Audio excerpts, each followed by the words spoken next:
জীবনে বহু রাজরাজদের দরবার আমি দেখেছি, কিন্তু মুহাম্মদ সাল্লাল্লাহু আলাইহি সাল্লামের দরবারের মতো শানদার, এরকম ভারসাম্য, গুরুগম্ভীর, মর্যাদা সম্পন্ন দরবার আমি জীবনেও দেখি নাই।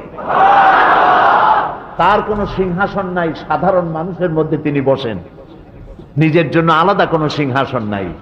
এবং প্রত্যেকটি মানুষ তার দিকে তাকায় থাকে, চোখে পলক দেয় না, কারণ চোখে পলক দিলে ওই সময়টুকু এই সুন্দর চেহারা থেকে বঞ্চিত হয়ে যাব।